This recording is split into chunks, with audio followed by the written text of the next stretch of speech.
Potentiometer. Potentiometer is an instrument to compare EMFs of any two sources or cells and to measure internal resistance of a cell. Let us first discuss how potentiometer is used to compare EMFs of any two given sources or cells. Potentiometer is basically a long piece of uniform wire across which a standard cell is connected.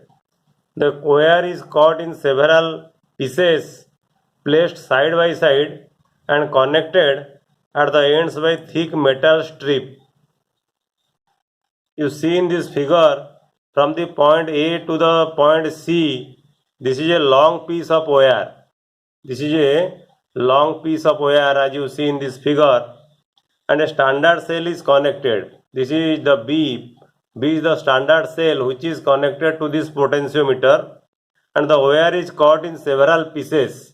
You see this is one piece of the wire, this is another piece of the wire. So the wire is connected, cut in several pieces, and the pieces are connected at the ends by thick metal strip. You see at the end of the wire or at the end of each piece you have metal strip. This is one metal strip, this is another metal strip, this is another metal strip likewise.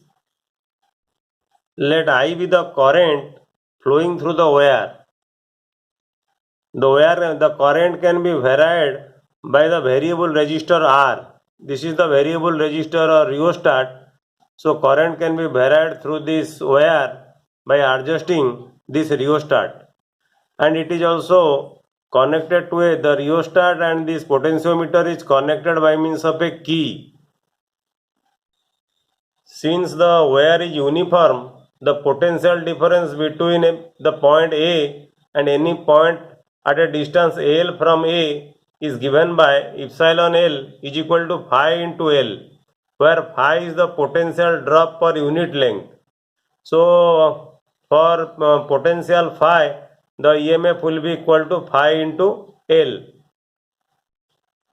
Consider two cells having EMF epsilon 1 and epsilon 2.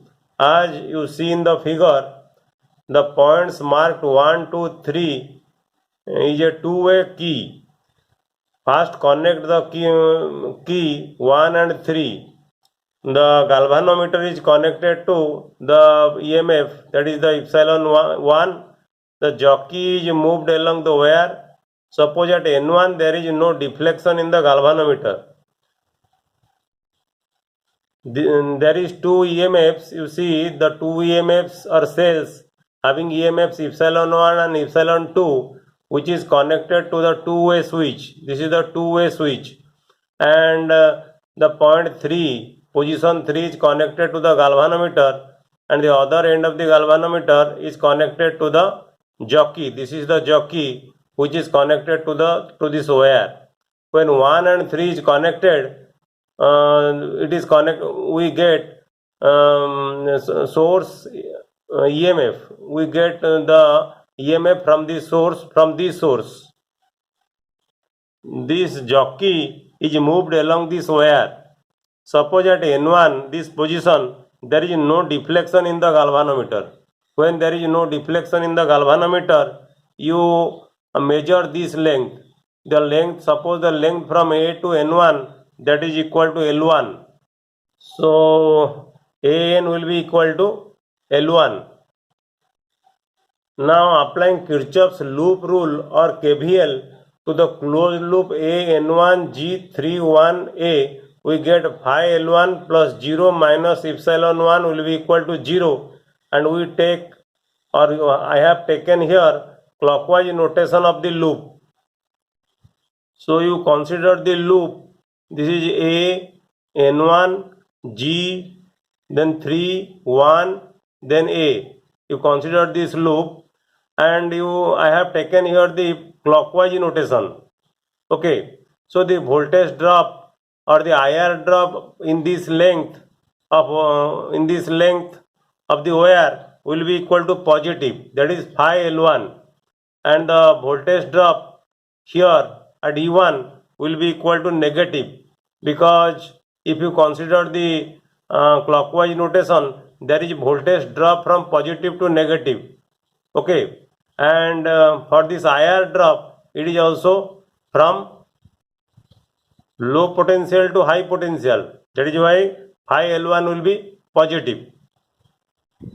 Similarly, if you connect 2 with 3, the EMF or the cell epsilon 2 will be balanced against this point, let us say N2. Okay, so if EMF epsilon 2 is balanced against this point L2, that is AN2, then we will get phi L2 plus 0 minus epsilon 2 will be equal to 0. In this case also, I have taken clockwise notation of this loop, and if you compare this equation 1 and 2, and you will find the value of epsilon 1 will be equal to phi L1, and here the value of epsilon 2 will be equal to phi L2, and divide epsilon 1 divide epsilon 1 by epsilon 2, you will get L1 by L2. In practice, one of the cell is chosen as a standard cell whose EMF is known to a high degree of accuracy.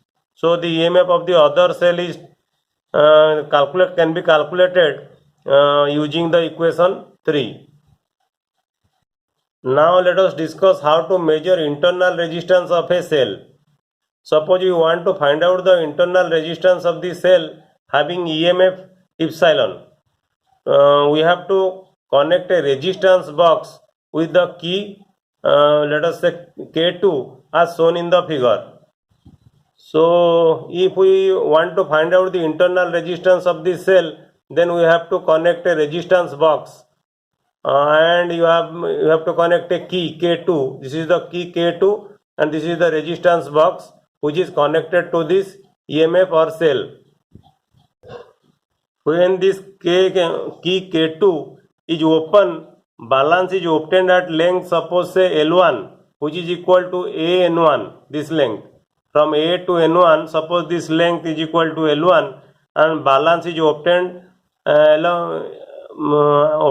the length L1. Balance means there is no current flowing through this galvanometer. Current flowing through this galvanometer is equal to 0. And remember, the potentiometer draws no current from this cell. So if balance point is obtained at L1, then we can write epsilon is equal to phi L1, because epsilon is the potential per unit centimeter, or you may say potential drop per unit length. Now if you make the key K2 close, the cell sends a current I through the resistance box R. So you see in this figure, if K is closed, then the current sent by the EMF or cell will produce a potential difference, and suppose the potential difference is equal to V. So the balance point will change.